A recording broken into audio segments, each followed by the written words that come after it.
I have a saying that a lot of people know of, which is nothing will ruin a great employee faster than watching you tolerate a bad one.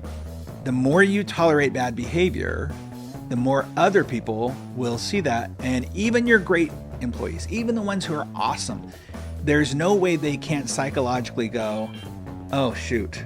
Okay, well, if he's willing to tolerate that, then yeah, I'm going to work hard, but I don't have to work that hard, right? Because he's okay with that.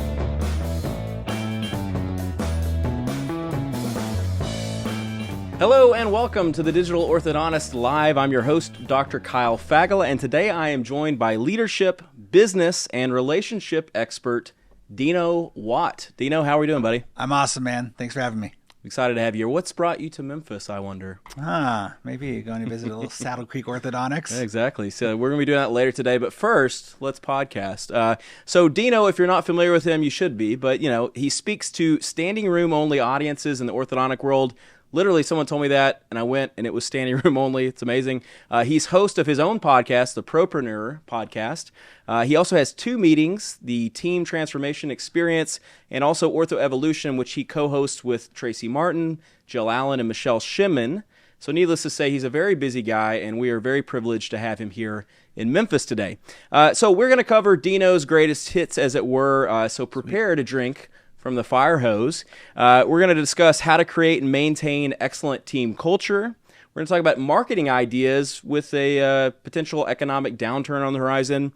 We're going to look at how to use our time the best way possible, how to get the most out of our relationships, how to sell through a screen, and yes, there's more. We're going to cover the topic of languishing and how it could be the hidden syndrome that's dragging your team down.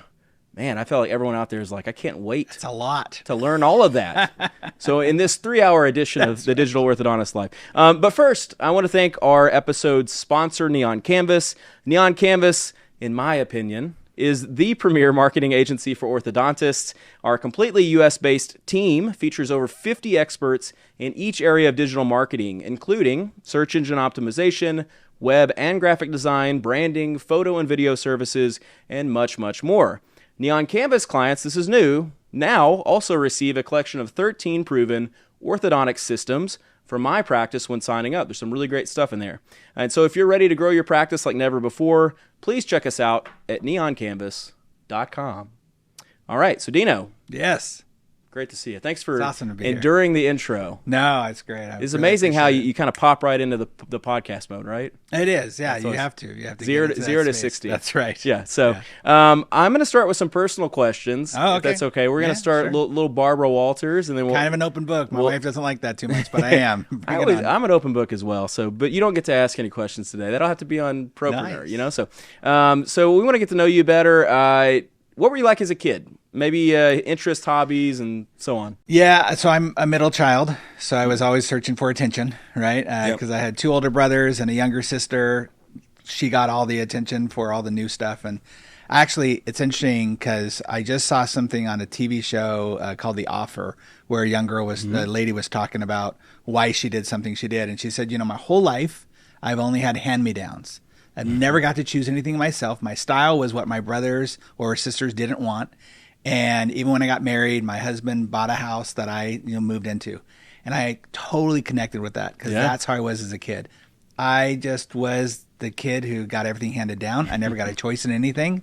And so when I had a teacher in third grade who put me in a play and had me lip sync to the song Dirty Laundry by Don Henley. Don Henley, yeah. And everyone was laughing and clapping. And I went, oh, this is my thing. My brothers and sisters are not good at performing. They're not good at getting attention. And so I was an attention seeker. Big time. Don Henley, a drummer who sings. Yes. Much like myself. There you go. That's amazing. Like outside of the performing, I love that because that helps me sort of understand you for sure. Yeah.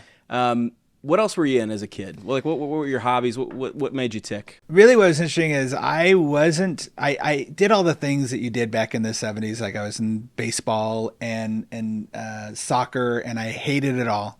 I was definitely a right fielder, right? Okay. I was there. I remember getting in trouble because I pulled the grass around me in a circle.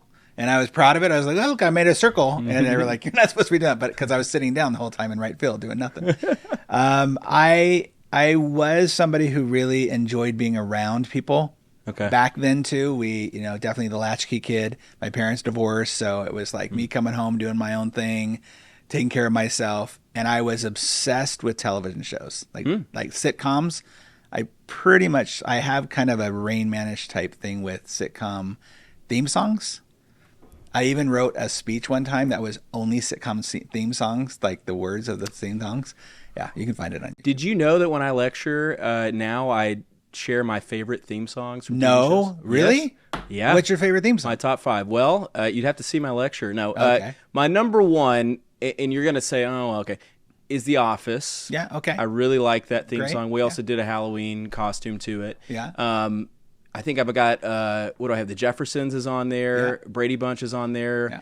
Fresh Prince of Bel-Air is on there. Great. Cheers is on there. Cheers is going to be on there. And then my bonus is the Golden Girls. Thank you for being a friend. You know what my bonus is that nobody will ever get? Joni Loves Chachi. Oh, okay. That is a great theme song. Sure. It's one of my Happy favorites. Days is also great. Happy Days is a great one. Yeah. We do this all day long. I didn't know. Like, I'm sitting here watching you like, wait.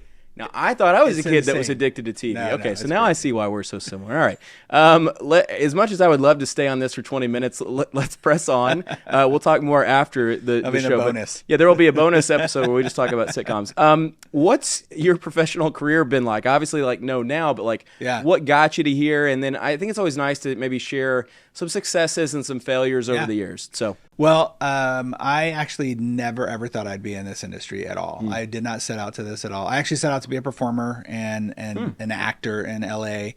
I quickly, because I needed to feed my family, I actually have my degree in makeup artistry. So I actually was a professional Hollywood makeup artist for a while. wow. Blood, guts, all that stuff, plus beauty, all that fun stuff. Oh, yeah. And when I quickly realized I was about 7 years in that this not conducive to having a family and being at home. I liked being at home with my kids and stuff. And so I got into real estate, oddly enough, back in California. And that made me see somebody on a stage who was talking about taxes, and he was hysterical and just really made everybody engaged. And I went, oh, I could still perform, but maybe not on TV and all that stuff.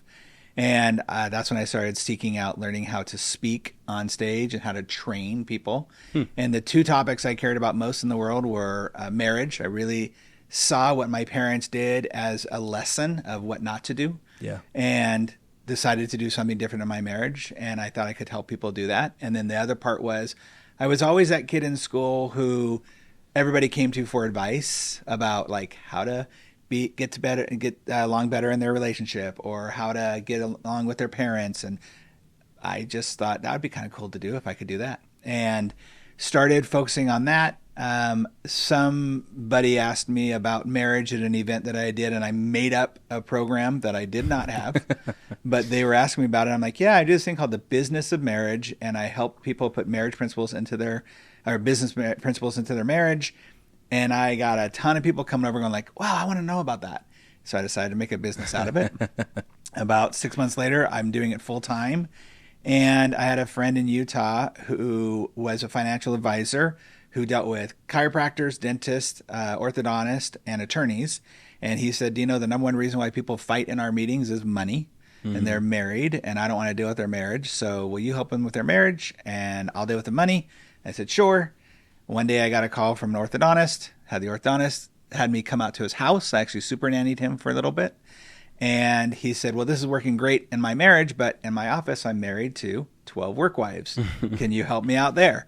And I went, sure. And went into the office. And because of what I had done with business before, I was able to see some things that his consultants weren't actually telling him or couldn't see because they were focused on the orthodontic side of the business. systems and the Yeah. And I was like, no, let's talk about your relationships and how you're communicating. And it worked really, really well. And he said, Dino, no one's talking like this in our industry.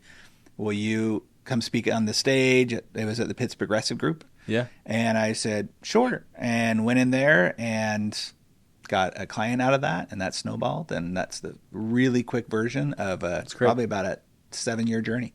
So today, are you pretty much all orthodontics, or are you still active in other? Yeah. No, I've been pretty much, I actually just got another dental client who is the husband of an orthodontist that I work with. Okay. But yeah, pretty much all orthodontists. I've done financial services, done some dentists, like I said, a chiropractor, a naturopath. But I mean, the systems are pretty much the same. People are people, right? Yeah. But when it comes to failures, well, unless they're periodontists, but yes. I'm sure that's a good joke. It's a great joke. It was a good joke. It was a pretty good. I think someone enjoyed it, but go ahead. Yeah, there's a lot of inside things that sometimes I'm like, sure. It was worth interrupting you for. Okay. We'll edit it out if no one laughs. We're going to test Everyone's it. busting up. Yeah, well, fair enough. Okay.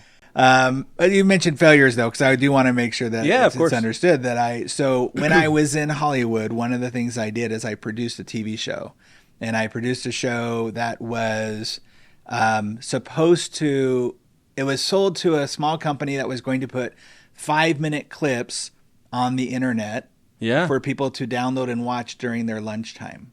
Sounds amazing. Pre-YouTube. Yeah. I sold it for $13 million. I was very excited because I did the whole production, the whole thing, the whole show, the pilot program for $10,000 that I begged, borrowed, and stealed from friends and family. And if anybody who's old enough here to remember the dot bomb that happened. So I signed the contract on a Thursday. By the following Friday, the company was bankrupt. Oh. With my contract in hand. So I made no money, and Fabulous. I was in very much depression. And that's where I first learned, like, not to put all your eggs in one basket and how bad it could go. That was the biggest failure, I would say, when it come to business. But it also forced me. A friend of mine ran an entertainment company and said, hey, why don't you come and manage this company for me because I need to build it. And it made me go to a different direction, and I built that company up to a very successful business in about 5 years. And that's great. And that turned everything else. I didn't know this. These are great stories, man. Thank you for getting those up. They go a lot deeper, but I know we only have 13 million. It's the number 13. I think was probably. I'm not a numerologist, true. But I didn't think about that. So you should have asked for 14, or maybe just taken 12, and you would have been okay. What was the show? Sorry, it was called Soap Dish Daily, and it was basically Entertainment Tonight meets soap operas. Back when they had more soap operas on TV, and I mean we moved it around. I met with Jenny Jones. If people remember Jenny Jones' show, I met with her at her offices. There's a show on right now called Paradise Island with a different Mark Wahlberg, who's the host. I'm sure people will know who that is. Wouldn't it suck to be the other Mark Wahlberg? He is the other Mark Wahlberg. And he was with Dick Clark Productions. He shopped it around, and we finally found this little company. And it was one of those things where, I mean, we were living in a 700 square foot apartment. I had 3 kids under 3. We had zero money, and I'm telling you, we really did. We asked friends and family to take a chance on me, and I bootstrapped the heck out of the thing. I was working part-time as a DJ, and this was going to be it. This was the moment. I remember I was working at Nordstrom's for my main job in the makeup counter, and I remember when we produced the show and we got it all done, I took it to Nordstrom's for a morning meeting, and they let me show the pilot to everybody. It was about an 18-minute pilot. Yeah. And everybody was all celebrating with me. Like, that was amazing. That was awesome. And I had friends who I had, I hired them to be the host of it. And it was just like Entertainment Tonight. I had behind the scenes stuff. It was crazy. And so when I sold it, I had that moment of, like, I went to work. I was like, hey guys, I'm done. You know, and they say, what would you do if you won the lottery? And people were like, I'd quit. Yeah, I did. I went and I was like, guys, I'm putting my 2 weeks notice. I'm done. I just made this. And everybody's celebrating with me. And a week later, like that, all the pet.coms, all that stuff, that was that week. And I went into a really bad depression. Like, I really was really bad. And it was not a good time. And it took me probably about 15 years to have enough courage to go back to the friends and family when I actually started making money again. And I paid every single one of them back. Wow. That $1,000 that they gave me. I'm like, you're not getting interest on it, but $1,000 back. I'm sure, they were all Uncle happy. Joe asked for the interest, but you're like, no, you're not getting it. That's right. Thank you for sharing that. Yeah. Maybe, dare I say, the best story that I've heard on this podcast. That was great. It's really, really good stuff. So let's jump into some orthodontic stuff. Yeah, sure. Because somebody out there, they enjoyed the periodontist joke, but now they're like, can we get into the dentistry stuff? So we're going to talk, like I said, multiple different things. We're going to start with team culture. Yeah. That's probably, of all the stuff we're talking about, the most universally needed topic to discuss. So that's why we're starting with it, Sure. We want to bury the lead here. So first question is, at this point, I'm guessing you've been in dozens of orthodontic practices. Correct me if I'm wrong. Sure. Are there any like common cultural issues that you see? Like, what are the most common things in terms of bad team culture maybe that you see? Yeah, I think probably the most common one that is overlooked, and I think a lot of people think they have it, but when you dive down, they don't, is number one, a very specific vision of what we're doing here, and that we're all on the same mission. And I think it's easy to say, well, we're here to, provide for our patients and give them a great smile and stuff. But yeah, that doesn't really separate you from anybody else. It doesn't. There's no differentiator between you and the guy down the street. Then, if that's true, and there's no reason why somebody wouldn't leave you as a team member to go to somewhere else if that's true. Right. And then the second thing that leads to that is the value system that you have. I actually just spoke about you today during that call that I was mentioning earlier, because you guys do something a little different. I believe that what keeps offices together and grows cultures are similar value systems. Not necessarily core values, because I think core values can sometimes sound like a judgment, but value system. And why I mentioned you is when I first came to your office and during your morning huddle, you said a prayer. Now, in our societal climate today and what's going on, that's unusual. And I thought that was awesome, because in some way, every single person in your office likes that as a value and adapted it. I don't care how religious they are, how spiritual they are, but in some way they went, okay, this is a place where they care enough to pray over me and over our patients today. And I've had that at a couple offices in Texas. I was in office once before, but you contrast that to not every office needs to have that, but what are the other values you have? If you go to the Huffington Post, for example, they have nap rooms at the Huffington Post, because Ariana Huffington really values people being able to go and take a nap when they need to take a nap. So I think the way that you really grow culture, from what I've seen and I used to work for Disney, and so we can get into that a little bit if we need to, but I think that when you have a group of people who have a set value system and can understand that you might think politically, socially, different than I do, but when it comes to the work environment, our values are matched. We can grow despite those differences that are happening out there. So I think those two things, vision and values, trump all strategy you can come up with when it comes to culture. Okay, I like that. So obviously, if you're struggling with vision and values, you got to sort of strategically go after that. Yeah. So if you're working with a team and they've got issues, like, how do you sort of strategically approach that? Because obviously you kind of do this thing like, it's almost like one of those reality shows where they go in and they're undercover and they watch the restaurant and it's just a disaster or whatever, and then they come back and like, here's what we got to do. Right. Like, how do you approach? And we're kind of going through the process, but how do you approach fixing those things, getting people on board and all that? I mean, I don't know. Well, I do a lot of yelling. Yeah. Like I'm screaming at people. Always I'm works. Gordon Ramsay of the ortho space, for sure. Lots of throwing of omelets, or whatever. Right, so, yeah, for lots sure. of swearing. Yeah. No, so it always obviously starts with the top down. And so the first thing we do is we figure out, okay, what really is the vision? What do you want? What's the ripple effect you want to make in the world? Or as Steve Jobs says, the dent in the universe, right? And so we figure that out, and then we just have to talk about it a lot. I'll use Disney. Everybody knows Walt Disney's dream was to create the happiest place on earth. He's been dead for over 60 plus years, and yet everybody knows we go to the happiest place on earth. And so what is that very simple, relatable, retellable vision? And doesn't always necessarily have to be about the thing you do. It just has to be how it helps the thing you do grow and makes people part of a cause. There's so much data around mission-focused, cause-based things that help people want to be a part of. And so that's the first place. And then, as you'll see tomorrow, we're going to go through and we create, okay, what are the vision? What are the values that everybody is aligned with? What do people want? And that's probably the most important question that I ask, which is, what do you want? Because if I know what you want, then we can reverse engineer what it takes to get what you want. But if I don't know what you want, we're just shooting in the dark. Yeah. So vision, values, and then based on what do you want. And so we start there first always. Can you give me some examples of maybe some visions? Like, Yeah. Because if someone was like, I mean, maybe to all this, like, hey, Dino, I don't really know. Yeah.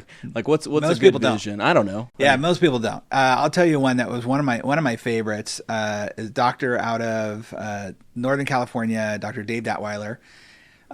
We sat together and we were going through a questionnaire that I have, and I go through that. I find out some keywords and where they're thinking and what they want. And I found out through the conversation that he was an architect before he was an orthodontist.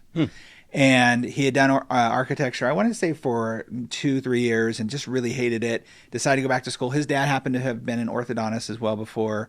So he went to school, became an orthodontist. And the first question I said was, well, then you're the smile architect, right? And he was like, I never even thought about that. And I was like, what? That's like right there branding wise. That's right in front of you. Well, as we're going through his desires and what he wants for his people, the ultimate vision he came up with was designing a reason for you to smile the rest of your life.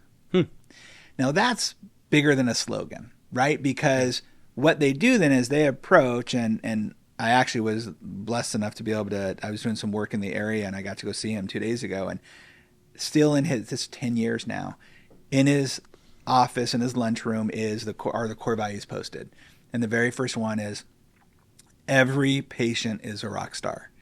And when he comes up with this idea of designing a reason, first of all, designing, it's about him. He loves design work. He has pictures of bridges in his office. He has all these things going on that show that he loves design. And then a reason for you to smile the rest of your life tells me it's beyond what you're going to do here. But that every time they're going to look in the mirror, oh yeah, okay, there's a reason to smile today. I have straight teeth. I got treated a good way. I was made to feel a certain way. And it just extends beyond, we create great smiles. Yeah, I like that. Yeah. Great example. One final question on team culture. Yeah. What are the things, and of course you only go visit like really awesome teams that have everything figured out. Yes. What are some consistent issues you see that make great team culture, I won't say impossible, but difficult? The number one, and this is going to be hard for so many people, the number one thing is that when you allow, put up with, tolerate bad behavior, it is the beginning of the end of your culture in your office. Now, every office has a culture. Let me just say that. It doesn't matter if you designed it or not. Culture is typically designed, it is helmed by the person with the strongest personality in the office. Now, personality doesn't mean a good personality. Yeah. But it could be that person who is, you're allowing to trample all over your values because you don't want to cause waves. I have a saying that a lot of people know of, which is, nothing will ruin a great employee faster than watching you tolerate a bad one. The more you tolerate bad behavior, the more other people will see that. And even your great employees, even the ones who are awesome, there's no way they can't psychologically go, oh, shoot. Okay, well, if he's willing to tolerate that, then yeah, I'm going to work hard, but I don't have to work that hard, right? Because he's okay with that. And the second thing is, what's really hard, and this is what's going to be hard for people, is the hardest team member to have, bar none, is the person who is great at what they do and not a fit for your culture. Because you make excuses for them. And you will be like, but I don't want to, like, their talent is so good, but they're the fastest in the clinic, and you'll come up with all these things. And no matter what, it is the demise of your culture. And it sets the pace. That was a great answer. Thank you. So it's time for the next thing. Okay. Again, remember, we're drinking from the fire hose here. Yeah, fireman Dino here. I don't know.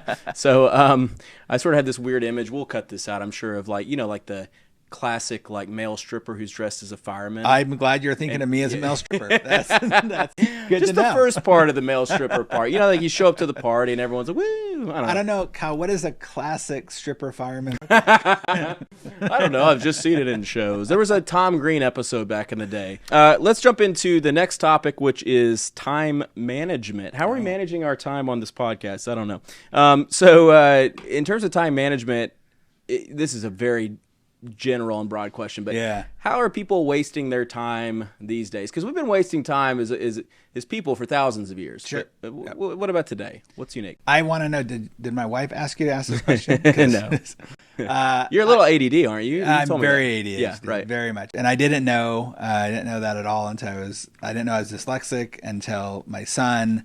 But it makes sense. Most entrepreneurs have ADHD. Yeah. And most creatives have ADHD because you just get sparked by so many different things. So I think obviously creativity or time wasting is happening around social media is a big thing. But I also think a lot of people, and I'm guilty of this, is we waste time with things that don't matter, but we're intrigued by. Mm-hmm. Like I can go down some rabbit holes. We were actually just talking to some of your team members here about the new chat, GPT. Yeah, man, I've no joke been up till 2-3 in the morning, just rabbit holing that sucker like crazy. It's the best, and it's the best trying to figure out how to use it. What's your favorite TV theme? Oh, Chat GPT. Oh, that's a great We question. got to ask. That's a really good question. What's the best? It's going to come up with Cheers. It's going to probably Cheers, and that's okay. Yeah, and that's a good one. I'll go with that. MASH maybe. But go ahead. Yeah. So we waste time on things that don't necessarily matter, which I don't think is necessarily a bad thing, but figuring out when to do that is probably the most important thing. Mm-hmm.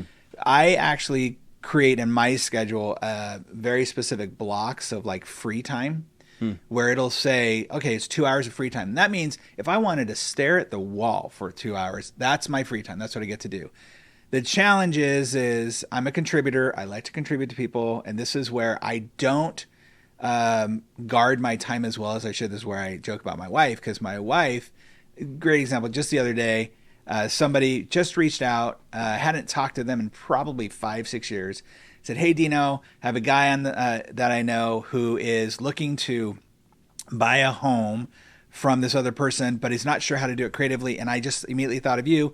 Would you mind talking to him? And I said, sure, why not? Well, I didn't know he was going to call me within 3 minutes. So the guy calls me 3 minutes, and I spend a good 45 minutes on the phone with this guy. But I really enjoyed it, right? I got to give him some creative solutions, stuff that he wasn't thinking of. And every time I hear him going, oh, wow, I never thought about, I could totally do that. It feeds me. Well, of course, Shannon comes in about 40 minutes into that phone call, and she's like, who are you talking to? Yeah. I was like, I tell her afterwards, she's like, you just spent 45 minutes of your time with this guy. I know. Shannon sounds like me. It's that contribution that I love to do. Yeah, so I have time blocking. And what I was going to say about the time blocking thing is when it's free time, I've had to get in the habit, because when I first started doing it, people would like, hey, Dino, do you have any free time on Tuesday? Look at my schedule. Yeah, I do have free time. And they'll say, oh, cool. Can we meet at this time? No. It's my free time. It's not that you fill up my time. It's my free time to do whatever. And that's helped me quite a bit when I can actually just block out stuff. And with my schedule, I really have to. Yeah. So with time management, I guess one of your tips and tricks would be to maybe block your schedule. Time block, yeah. So I think the first thing you talked about, to me at least, reminds me of the Eisenhower matrix. I don't know if you're familiar with that. No, I'm not. No? Okay. President Eisenhower, I think it's in the 7 Habits of Highly Effective People. I think it's in that book. Okay. And it talks about the 4 quadrants. So behavior is driven by urgency, not importance. Yeah. And so that the quadrant that we should spend the greatest amount of time in that creates legacy and change is things that are not urgent but that are important. And where do we spend most of our time increasingly thanks to social media and devices? Well, the quadrant that's not important, and it's not even urgent. Yeah, it's not urgent that we binge a full season of a show that's not even that good, but we do it anyway. That's right. So that's what that I didn't know that was called that. That's great. I know that. Eisenhower box, Eisenhower matrix. Awesome. Yeah, it's good stuff. That's my favorite, like how I conceptualize how I should spend my time and what I should be involved in. So blocking your time, giving, based on your unique personality type, blocking time to serve maybe the weaknesses that you have as an ADD person, No, that's a really good point. But to protect that time to be productive or to not be productive, which I think is good for the mind. Because, there are some nights where all I want to do is I want to come home from doing a bunch of important stuff and do nothing. I think it's necessary. I want to veg. No, I think it's necessary, Kyle. I think too many, especially high performers and high achievers, which everyone listening to this is, because you've gotten to where you are because you're a high performer. is the value of recreation or recreation. And to be able to say, no, my brain, there's a great book by Jim Quick called Limitless. And he's a memorization and speed reading expert. And he talks about this idea of you have to be able to give your brain that break. And it can't just be sleep. Sleep is super important, right? Yeah. But to be able to, you'll be more creative and more productive if you set your time to just enjoy yourself. Look, when you're drumming, I'm going to guess, but it's kind of like when I'm dancing. It's active meditation. You're not focused on all the other minutia and stuff. You're just there in the moment. Yep. And that helps you down the road. When I was doing real estate, I used to tell people, my very first principle was get more creative. Go to a pottery class, a painting class, a dancing class, something, because the more creative you are, the more money you will make. If you think about in our society, the people who are the most creative make the most money. Jim Carrey makes more money, or used to when he was hot, makes more money than Meryl Streep on a movie. Why? Because it's, to us, comedy, silliness. It's him and being creative. She's amazing. She's dramatic. She's there. She's also being creative, but we see it differently. The most creative people make the most money. Interesting. I like it. Let's shift on. Yeah. You're like if I Google you, it says Dino Watt, relationship expert. Oh, that's okay. It does. Wow, that's great. So we're going to talk relationships. Does chat say that too? I should chat. Chat that. We're not sure about that. Who's this guy? Yeah. No, that's not true. Actually, that would be a great exercise right now. If I had my computer. Aliases. What do you know about Dino Watt? That would be amazing.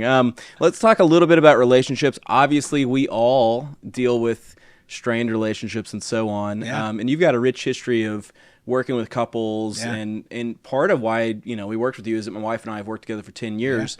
It's not easy. No. We're doing our best, but very unique situation. Yeah. So tell us a little bit about how you work with relationships. What do you do to help people, and just that whole thing? Yeah, you're right. Working with each other can be challenging. My wife and I are challenged working with each other. She is a totally different personality than I am. We used to actually do events together, seminars together, where we would trade on stage together, and that worked really well because we would do our own different strengths, right? But and I'll just be open in our relationship. She is somebody who has great ideas, but she doesn't have to execute on most of them. So she'll come in and be like, "So I think you should do this, this, and this, and that, and the other." All right, bye. And I'll be like, "All right, I'll pick this up and do what I can with it," right? So that becomes a challenge. You really have to learn each other's work style, personalities, not statementing all over each other and asking more questions. But in our industry, one of the things and the reason why I came in when I did and how I did was because there's definitely this interesting, and I'm sure it's not unique to us, but there's definitely this interesting dynamic where, and I'm sure, I think you and Anna did this too, is when you start the business, it's the two of you. Like, and you're everything. You're the TC, you're the financial coordinator, you're the collections, you're everything. And so the janitor. Yeah. And as the business grows, one of you out of the two continues to be primary importance, and the other person continues to get replaced over and over and over again. So you can't be replaced for what you do. Now you can take away having to be the janitor, you can take away some of those things, but ultimately you're still the thing for why we got into business. The other person, and I say this as the other person because I have clients who it's the opposite. Right. She's the orthodontist and he is the person. Yeah. Where the other partner is now, in some instances, less and less needed. And that's could be a good thing because that's why we got in business, right? To replace ourselves so we don't have to be the person doing everything. But when it comes to your personality and how you feel, I'm less needed now. I'm not as important in this business anymore. I don't have as big as a role, or even if my role expands, like in your guys' case, where she's now the office manager, but now she's tugged to what? Being a mom and not wanting to be there as much and wanting to do more. And so what does that dynamic look like? So we have this huge new different dynamic that nobody really talked about or thought about or planned about, that now we end up waking up one day going like, oh, this isn't what we really want. How do we change it? And everything in your body, there's a book called Change Your Brain, Change Your Life, Dr. Daniel Amen, and he's a neuroscientist, and I got to meet him one time, and I talked to him about this idea around why people get so angry in a relationship when they divorce. And he said it's because your brain, the back of your brain is so, it has created a habit and an addiction to each other that when that's now separated, it's kind of calling for it like a magnet's trying to magnetize that person back, and it's not getting it, so it's frustrated. Well, I think that happens in our offices too, because now our positions are different. We still talk about it all the time. We go home with our business, and yet we really haven't created a solution of how to separate that nice enough to where we both can be happy. And we haven't been intentional about it. It also requires a lot of vulnerability. And this is one thing that I think is so challenging with so many offices with couples. We have to be willing, if we want to have a strong relationship, is to be incredibly vulnerable with one another. To really be able to have a place where we can say whatever we want to each other in a place of love, but truthfulness, so that the other person hears it, doesn't take offense by it, but also is aware of it, and you can do something about it. I'll be, if I can, I'll just be completely personal about this. So my wife and I have a rule in our marriage called radical transparency. We don't have honesty. I don't believe in honesty. That was assumed when I got married that I was going to be honest with her, right? Yeah. But radical transparency has meant for the last 28 years that when we're really, like when we're not in love with each other, it's okay to say that. To be like, you know what? I'm just not in love with you this week. Because the moment I say it, all of a sudden the power of the thoughts in my head of what if go away. It's kind of like that movie, The Green Mile with John Coffey, right? It just disappears the moment I get it out of my mouth. Well, this last year, a little bit more than a year, my wife and I, we've been building a house and it's gone well. That whole part was fine. But we've been struggling with a personal issue that has been something that has been between us for my whole life. It's been a spiritual issue, how we feel spiritually, how we feel connected. And we've both been struggling about it. We would not have survived it if we didn't have this rule because we have had the best conversations. We are not on the same page. We're more on the same page now than we were probably for the past, I'm going to say a good 18 months. But for 18 months, it didn't affect our marriage in a negative way because we could be super vulnerable. She could say, honey, I don't really feel like this anymore, or I don't think that's right, or I don't want to talk to our kids like this anymore, or make our kids believe this anymore. And it's like, but you're changing what we thought we were going to believe for the rest of our life. That's a big step. But because we were able to be totally radically transparent with one another, it's been the best thing to our marriage ever. We are stronger now than we ever have been before. And it's hard. There's been a lot of tears. There's been a lot of frustration, but never has there been anger. Never has there been the other person's wrong. It's just been, okay, I'm going to be open to you being in that space and being here for you, because that's what it's about. When I took a vow to marry my wife, I said, through good times and bad, through sickness and health. That doesn't mean when I'm feeling good, it means I'm feeling bad too. Sure. When I'm feeling sick, and when you're feeling sick, I'm there for both of us. So it's been really interesting, and I think that's probably the number one challenge that most people have, is not being willing to be open and honest, totally radically transparently vulnerable with one another. Yeah, that's a long answer. No, it's great. So not being willing, not being able to feel safe. Totally. And that's where it comes down to. Vulnerable. Yep. And vulnerability is not a bad thing, but so. But it is if you don't feel safe. No doubt. If you don't feel safe, you're not going to be vulnerable. And it has to be a broker deal. Like both parties have to come to the table. So, all right, so there's that radical transparency or candor. You hear it kind of, described as that. Sure. I want to try to come up with two other like pearls for people who are in struggling relationships. We may not be able to. I'll grant you one. You could probably come up with 15. Yeah. I think one is just lack of intentionality. Totally. And, in our businesses, we meet, and I think this is also true of families, we meet, 10 times minimally, like in a very focused, like day way to talk about building the business and hitting production measures. Every day, most of us have a huddle. Yep. Most of us have channels where we're discussing goals and we've set all these things. Very intentional, Yep. because it's a business. You have Yep. a spreadsheet, right? Yep. But so many of us, if you're a Christian, let's say, how often do you have a devotional as a family, or how often do you, read the Bible or pray together, Sure. or how often do you go eat dinner together, or when you eat dinner, are the phone's gone? Those sorts of things. Like in a business setting, Yep. there will be posts like, "Yeah, my team member, I caught him on her cell phone, and what should I do?" It's like, well, what about if your kid's at the dinner table with the phone? So, and I don't mean What to be. if you're at the dinner table with the phone? Yeah, well, sure. Never has happened. Never. And so I think there's some of that meeting together. Great point. Which breeds intentionality, or maybe intentionality breeds the meeting, but you get the point. So I would offer that.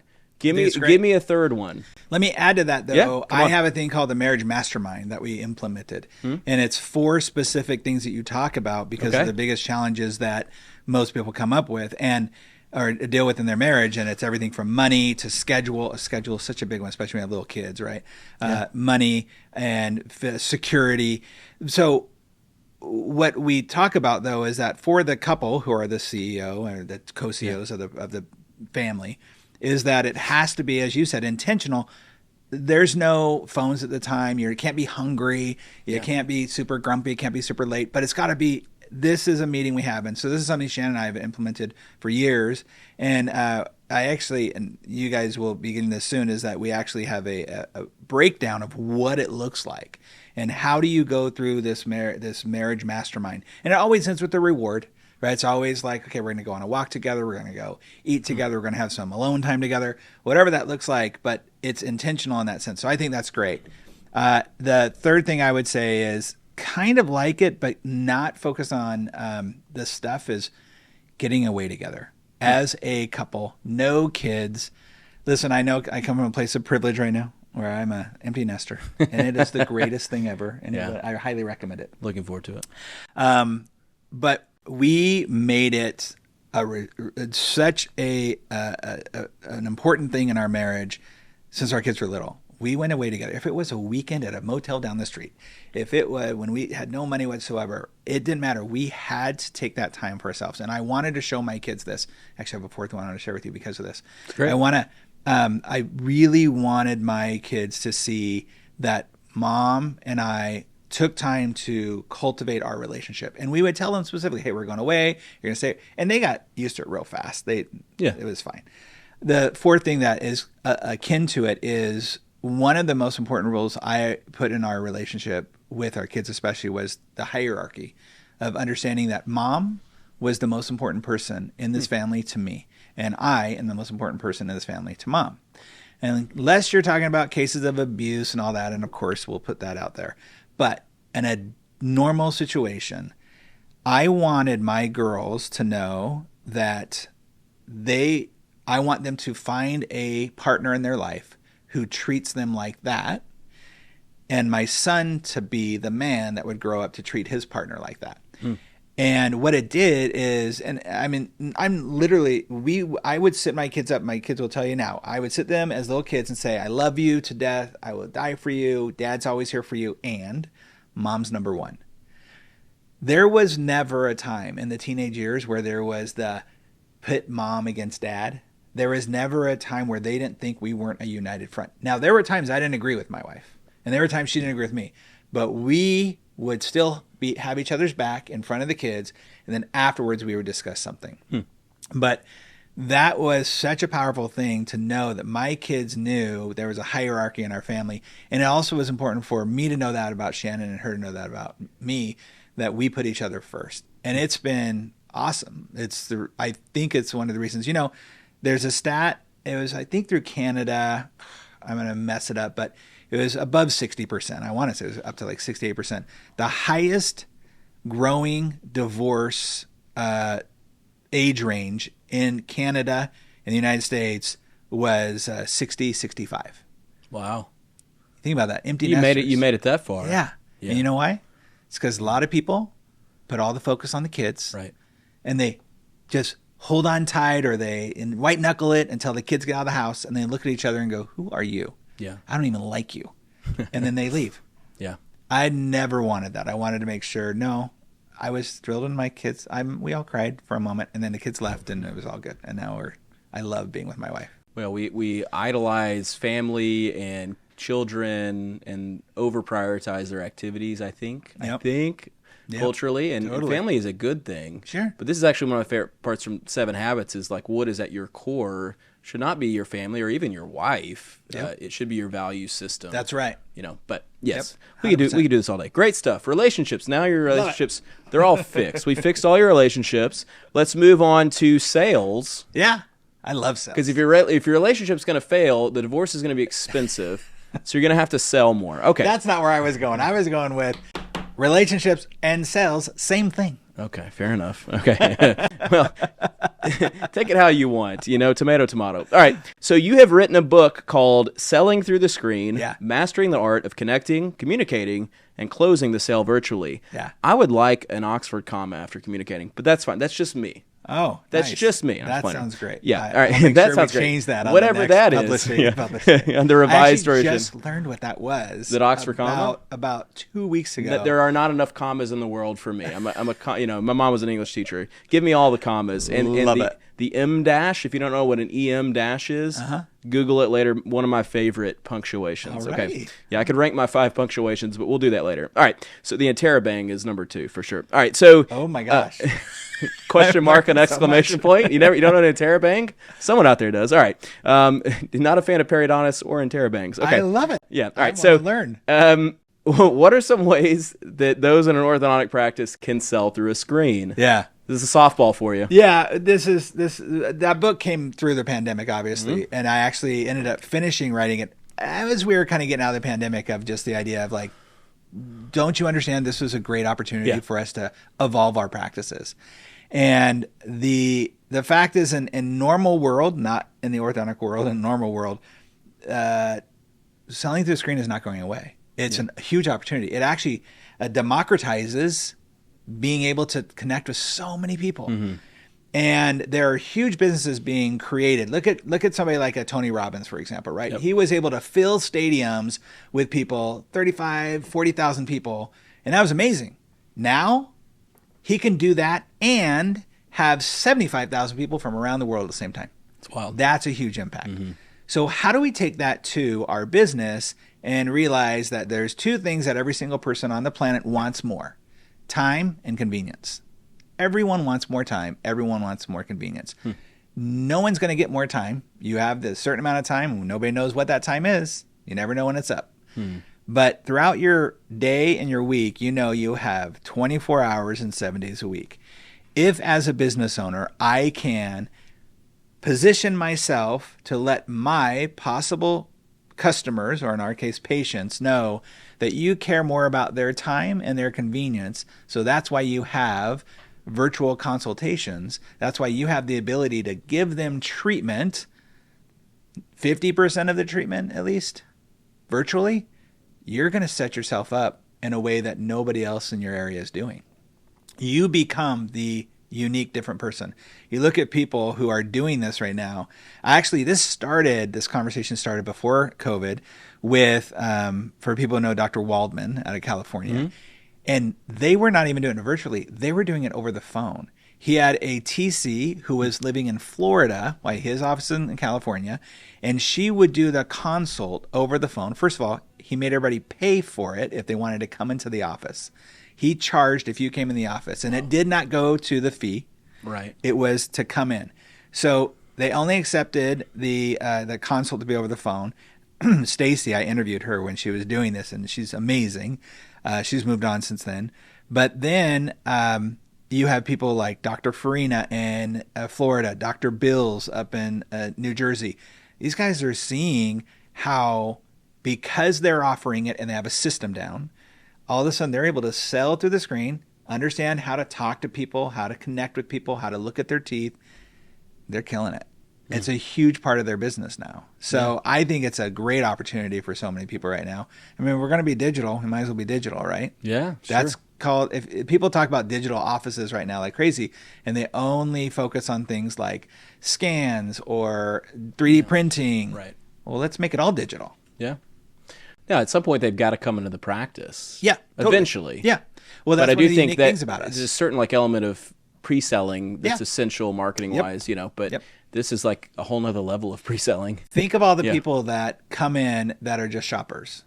Right there alone. If you could just get rid of the shopping aspect of it and let them shop through the screen, spend 20 minutes talking to them, and then go to the net and let them, and then invite them in. Yeah, you're a great client, candidate, have them come in, and then do that piece. You're now going to see a higher close rate because those people are now more serious. Yeah. So, and there's obviously a methodology to it. You got to be dedicated to it. Yep. These guys don't do it because they do it. They're not successful because they do it every once in a while. I mean, Waldman's a really interesting case because he only does that. I mean, that takes some guts, That's right? amazing. That takes some guts to be like, I'm only doing this. And I'm not suggesting that for everybody. I'm just using these guys as extreme examples of, if you want to try to set yourself apart, here's one very easy. Yes, it takes a little bit of a learning curve at the beginning to get people right. That's why I wrote the book, to how to do it. But then after they do it, you've got a whole different way to separate yourself. Yeah, the guy down the street, he's $500 cheaper than you. But you got to go in for all those appointments. We offer time and convenience. That's right. Yeah.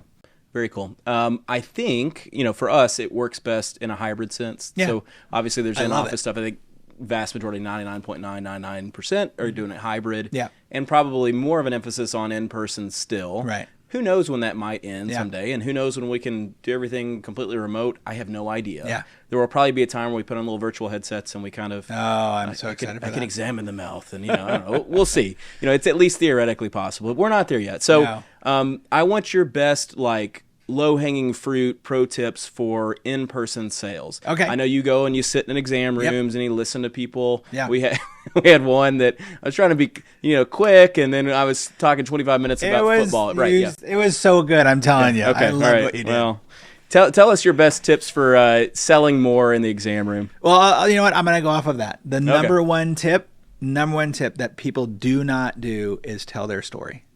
Okay. People don't tell their story about their own braces story.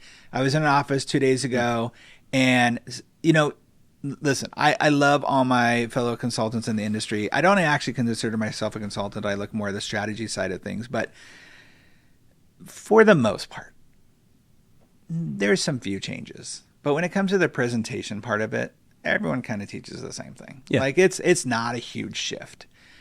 So what I notice is people getting so stuck into the presentation of what they're doing that they're not creating a personality about what they're doing. Mm-hmm. The first way to connect with somebody always, since we're cavemen, was tell your story. Mm-hmm. So what if, when you first sat down, you asked the person, have you ever had, this is what always happens. So have you ever had treatment before, had braces before? Or you ask mom, and they'll say, I had it when I was a kid. It's like, oh, okay, cool. And they go on to the next thing. That's a leading question. Yeah. Whatever they say, you get to create a conversation off of. But if you were to be able to say, hey, so when I got braces, I was 12 years old. My parents were in the middle of a divorce. And so every time that payment came every month, the braces, the fee was my fault. They got in an argument. It was because they had to pay that fee. Mm. But I'll tell you, I loved my braces. I wasn't a great patient. I had braces for 4 years. I ate everything you weren't supposed to eat. And you want to know why I did that is because I wanted the attention. And braces gave me attention. See, when I was a kid, not everybody had braces. Not all the kids in my school had braces, so it gave me attention. And I got to go in and see a bunch of people who paid attention to me every time I went in. Hmm. And even when they were twisting the wires really hard and it was tightening everything up, and I knew I wasn't going to eat anything but Jell-O and pudding for 2 days, I loved it because they gave me attention. So I kept them on for 4 years. Now, I don't want you to keep them on for 4 years, but I want you to know, what happened there? Everyone listening just heard the story. They saw themselves in the story. Mm-hmm. They got... Man, why is that not number one sales tool? The number two sales tool that nobody does, but most people, I think, do a poor job at is just assuming the sale. Mm. Listen, they walk in this office. There's no mother out there that, number one, when their dentist told them that little Johnny needed braces, didn't get on Facebook, and first thing she says is, hey, little Johnny needs braces. How much did you pay and who did you go to? They already know. They already know on a general basis how much braces are going to cost. So if they've taken the time to take little Johnny out of school, come into your office, and it's probably not the first time they did it, they went to another office before, I'm going to assume that they want it. I am going to just say everything I can to say, you're getting these, come hell or high water, we're making this happen. We're going to be your best choice ever. Oh, you've been to 2 other consults before? All right, what do we need to do to make sure we're your last? Like, what an obvious question you should ask, but nobody does. Yeah. So low-hanging fruit to me, sales and story and assuming always. Cool. I like it. Yeah. I talk about in a lecture about storytelling and how good stories, they breed trust. That's a great point. And trust is predicated most on knowing who someone is and feeling like you have a relationship with them. And so basically that is that. I mean, that's right. Understanding someone's story allows you to know who they are when it's a story that people can connect to and they feel like there's a sort of relationship there. Yeah. From a pre-marketing or a pre-sales standpoint, social media is very powerful because it's a great way to tell that story and to connect with people so they have an awareness of who you are. Hopefully they perceive you as the expert in that field. Yep. And then if they feel like they have a relationship, which is that weird thing about the virtual world, is that someone can know a lot about you and you know nothing about them, and there's this sort of one-sided relationship, as it were. Yeah. But when those people walk in, you don't have to do a lot of anything. Nope. If anything, you can mess it up by doing too much. So I'm right there with you. There's that saying in sales, is people buy from people they know, like, and trust. I don't remember who it was, but there was it was a mentor of mine or somebody years ago who said, actually, it's not that people buy from people they know, like, and trust. It's that people buy from people that they know, like, and trust them. So when you can show somebody that you trust them enough to tell them your story, when you show them that you trust them enough to, that's what it was in the book Influence by Robert Cialdini. Yeah. He tells the story, I think it's an influence or a persuasion, one of those. He tells the story of the salesperson, the insurance salesperson, who is in the home, and about 10 minutes into the home goes, oh, you know what? I forgot something in my car. And he goes out to the car. Before he goes out the car, he says, is it okay if I just let myself back in? And if they say, oh, yeah, sure, just let yourself back in, he knows he has them trusting him. And he leaves all of his stuff out, open, and goes out to the car to show them, I trust you, that you're probably going to look at my stuff, and that's okay. That's brilliant. Yeah. That's good stuff. All right. Great sales stuff. Yeah. This had to come. This has been fun.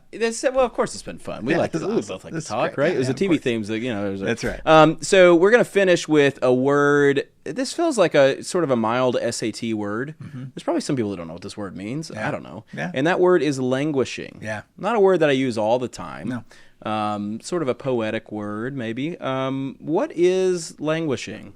So languishing, according to psychology, is the stepchild of mental health. Oh. It's the forgotten stepchild of mental health. And what it is it's come up quite a bit. There's a great article written by Adam Grant. And what it is in psychology, they basically look at your mental health based upon depression or thriving.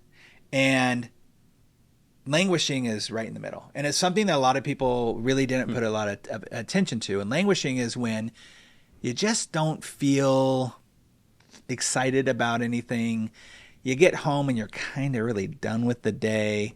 You get distracted way easier than you normally do. You don't feel like working really. I think it's one of the reasons why we've seen in the last 2 years so many people either not showing up to work more often or accepting a job and then not even coming into the job. The number one actually indicator of it, which is very interesting, is from a Chinese proverb, a Chinese saying, and it is bedtime revenge procrastination. And what it means is that you feel so frustrated internally that you've given your life up for the day that when you get home, you don't really do anything and you end up staying up way too late, scrolling on your phone, even watching one more Netflix show. Oh, I can just watch one more episode. And what it's done is the studies have been coming out a lot about it since COVID. And the biggest challenge with it is that if you are stuck in languishing and you don't do anything about it, you don't do the remedy, which I'll tell you what that is in a second, is that within 10 years, you will experience severe depression. So it's important. It's important for us to understand that our team members are probably going through it. A lot of them anyways. There hasn't been a time in a lecture or in a team that I've gone to and I've asked them these questions beforehand that at least 50% aren't like, yep, that's me. Number one is being able to label it and know that's languishing. It's normal. It's what people are going through. The pandemic brought a lot of that out from a lot of people because we didn't feel like we had control over anything in our lives. And so what do we have control over? Scrolling. What do we have control over? Not doing what we're supposed to be doing. And so we rebelled against it. And I see this in doctors and team members. It doesn't matter who, patients, of course. And I saw it in myself. When I first started reading, my wife actually brought me the article and I started researching it. And I just was like, yep, that's me. And it becomes something that will hold you back. Now, I used to talk about it years ago in my marriage courses, especially with men. I saw this. Men who would stay up way too late going to bed.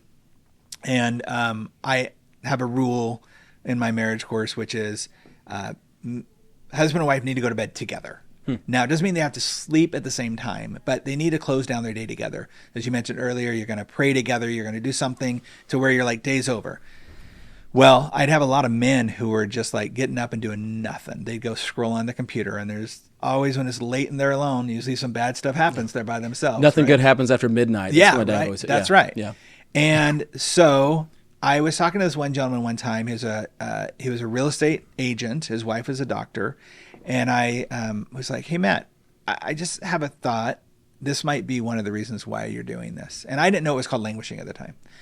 And I said, hey, Matt, do you ever feel that when you are staying up late at night, you're staying up because you know you didn't get the things done today that you wanted to get done? And the only thing waiting for you tomorrow is disappointment because you didn't get the things done that you want to get done today, and you're just going to repeat that again. And this guy, probably 6'3", he was an ex-football player, big man. He just crumbled, and he started bawling. And he was just like, I feel like this every night, and I never get it done. I'm never doing it right. Our marriage isn't doing well. I'm not being a great father. I'm not hitting all the goals I want at work. I'm not. And he just started going through this. And if I would have known back then that it was called languishing, it would have been a lot easier. But I just recognized it and went, wow, how many men feel like that? And it doesn't matter how successful you are, you feel like you are. I mean, look, I believe that our society in general right now is not very pro-man. And I understand parts of that. But I also feel like, gosh, we don't want to lose all these great men either. And we've seen an increase in suicide. I mean, that's one of the reasons I got into this industry and my mission. We've seen an increase in divorce. We've seen an increase in depression. And so when I saw this languishing, I just felt it was really important to start talking about it more, putting it out there, because the remedy of it is pretty simple. Number one is to recognize that that's what it's called. Number two is to find flow. Now, flow is that state that you get into when you're drumming, right? It's when I'm dancing. It's when I'm on stage. Flow is that state where time disappears. Mm-hmm. It's that state where you can just be focused and doing whatever it is that you don't have to think about all the other stuff in the world. And when I talk about time blocking, you should time block time to flow. And flow is the remedy to it. And the more you can get into it, the better. Now, some people get into flow at work. Some people can be like just in the mouth and just enjoying it, and I get that. But what is it that you can find that actually helps you get into flow, or helps your team members get into flow, or encourage them to get into flow, to where they can feel that they've been able to capture back all the stuff that's been taken away from them through musts, like they have to do this because they got to pay a bill. They have to do this because it's their duty. And the one thing that they can own and get into. And so flow is the fastest way to get out of it. And I think more and more people need to put the focus on that, and it'll completely change the way languishing is happening in their life. Wow, it's a lot. Yeah. I have some thoughts It's certainly not a rebuttal. Let's do it. It's opening all these gates of things I want to chase after. Yeah. There's so many rabbit holes now. I guess it reminds me of like what's like the cultural issue right now. I think is like always the question. And the reality is we're always on our cell phones. You look at photos from the 1920s, and all these people are on a train reading their newspaper. I mean, right. we have always sought ways to distract ourselves or to feel less socially awkward or whatever. Yeah. I think increasingly. Some things that have changed. Okay, man, this could be a huge cultural commentary, but hookup culture, not committing to something is kind of more and more the norm. 100%. Attention span is getting shorter and shorter and shorter, and we're being trained in that way by our devices. Yeah. The way that shows are edited. I'm a huge fan of 1970s the golden era of filmmaking. Shots are very long. Mm-hmm. Now when you look at and you've done a TV show, so like the pace of changing and blocking, editing and all that stuff. Editing, it's so fast. Sure. Because we don't have much of an attention span. And I think it is the idolization and the putting up on a pedestal of immediacy and quickness and the short-term gain and all that kind of stuff. And what ultimately happens with all those things, and especially a purely digital world, is it does not ultimately breed happiness. Yeah. It breeds sort of a dopamine hit in that initial, and it makes us feel like this is good. I remember the first time Netflix was a thing, and I can watch the next episode. I don't have to wait. Right. It was an amazing thing. Yeah. But now you sit there for 10 hours and you've watched this entire show, and you're sort of like, did I even enjoy that? You know? And so HBO, I still feel like understands the idea of releasing an episode at a time. Mm-hmm. It creates a water cooler moment where we're all kind of, of the same mind. And so now we're so separated out and kind of parsed out, having our own little experience that's a one-to-one with something that actually doesn't bring us happiness. And so I would say to the languishing thing, it's almost like a failure to thrive. Yeah. And thriving only comes with intentionality and good relationships and occasionally touching grass, as it were. Totally agree. And so I think that is sort of like the bow on the top of our conversations on team culture and our conversations on relationships and maybe our conversation on languishing. Yeah. And I hate to know that there's orthodontists and there's team members that are in that moment of languishing, and the way that they seek to fix it is either with short-term dopamine hits, alcohol, drugs, Netflix, it's totally. not as bad as alcohol and drugs, but it's not going to breed ultimate happiness, or just quitting altogether and just saying, screw it, Kyle, I just want to put a button on that because one of the... I put a bow, you'll put a button. It's great. Go ahead. I questioned you even when I was coming out for the first time to visit your office, and I do this to every office I come to visit, because people, I take on in between 9 and 12 clients a year. Okay. And I do that intentionally, but I go and see a lot of offices per year. And before I got to the office, I'll ask them. I said, "Is this just like a shot in the arm for them to for you to be able to say, hey, look, I gave him a short term, Dino was fun, we enjoyed ourselves thing, or are you looking for some long term?" Right? And for the most part, most people are just looking for it. No, I just want to give him a good time. To your point, we are just looking for the quick fix, the quick dopamine hit, and moving on.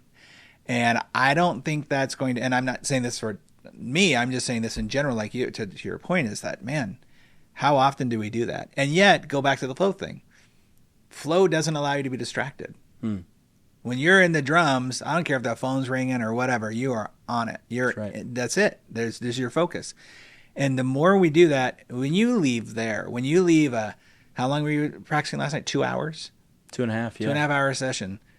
You leave fulfilled. You leave exhausted. Yeah, I was going to say I left with lower back pain. But it's something you're willing to go through, no doubt, because it's your thing. Yeah, for sure. Oh. Well, and so my advice to everyone is if you feel like you're in a state of languishing, work with a professional, figure it out, go see a doctor, go see a therapist, and become intentional about it, and write down some goals and seek to improve it in the same way we do with other stuff that's far less important than our mental health. We do not want to be in major depression. It's hard to get yourself out of that. Yeah. So start losing weight now, start working on your mental health now, et cetera, et cetera. This was awesome. I knew it was going to be awesome. This is fun. Dino was great. So thanks for rearranging your schedule. He pushed whoever you were that got your call pushed so that this could be filmed. I appreciate it. I'm also super excited to have you in the practice today and tomorrow. I'm also excited about lunch.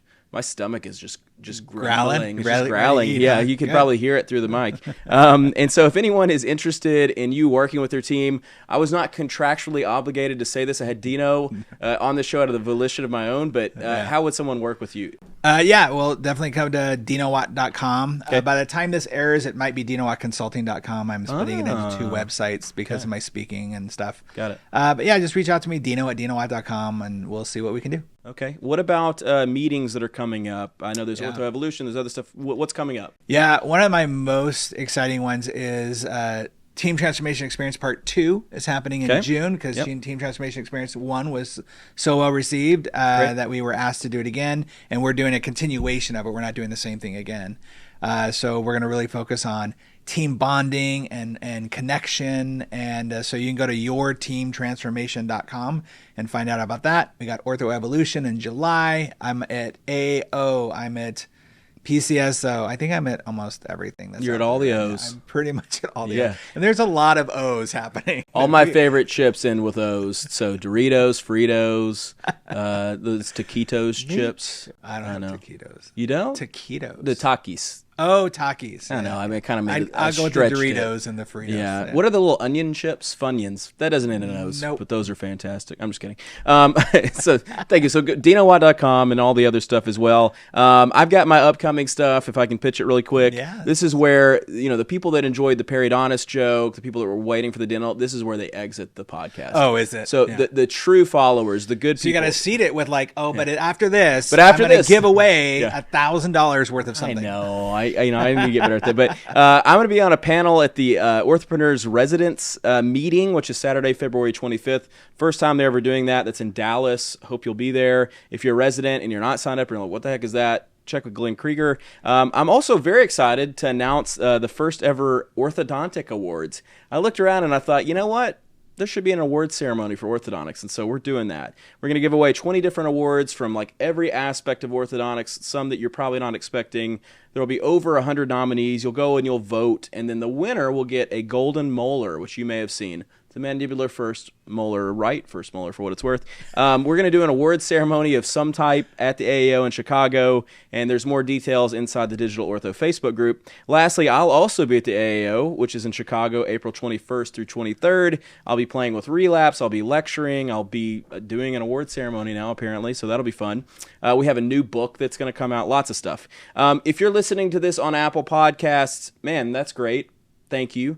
I would love it if you give me a 5-star review. And I always say that, and we get a couple, they sprinkle in, but I want like a waterfall of reviews. Why not? You ask your patience for it. Do it for this. Waiting, yeah. So if you're not a member of our Facebook group, join that. There's like 5,600 people in there. It's a great group, the Digital Orthodontists on Facebook.